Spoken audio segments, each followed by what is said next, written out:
राजा जनक के फुलवरिया, राजा जनक के फुलवरिया मिल गए दूगो खड़ुआ के निशानिया। राजा जनक के फुलवरिया मिल गए दूगो खड़ुआ के निशानिया। दूगो जटाधारी मिल गए राजा जनक के फुलवरिया, दूगो जटाधारी मिल गए राजा जनक के फुलवरिया।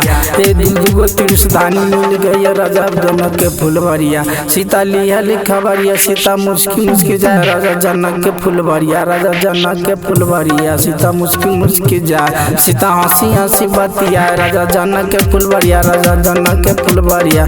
सीता मुस्की मुस्की बतियाए, एगो के नाम माही राम, एगो के लक्ष्मण देवरबा। राजा जनक के फुलवरिया, राजा जनक के फुलवरिया। सीता के गोरबा में शोभे चांदी के पायल, सीता के गोरबा में शोभे चांदी के पायल। सीता के गरबा में शोभे सोनवा के हार।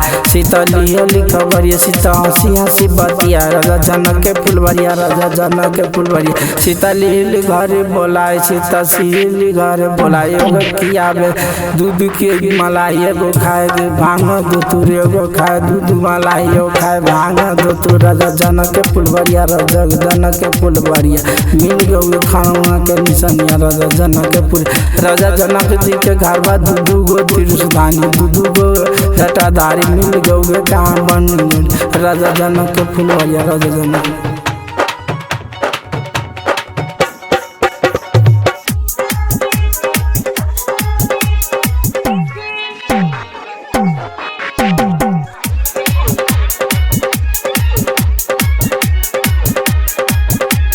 सीता के गोरबा में शोभे चांदी के पायल, सीता के गोरबा में शोभे चांदी के पायल। सीता के केसिया में लागल है जोरबा मुरवा, जोरबा मुरवा। राजा जनक के फुलवरिया, राजा जनक के फुलवरिया। दोनों के जोड़ी भी जो राजा जनक के फुलवरिया, दोनों एक त्रिशदानिया राजा जनक के फुलवरिया। सीता के डर में शोभे पियर रंग के साड़ी, सीता के डरवा में शोभे पियर रंग के साड़ी।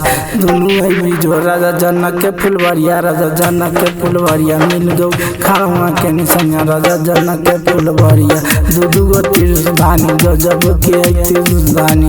राजा जनक के फुलवरिया, राजा जनक के फुलवरिया मिल गए खड़ुआ के निशानिया।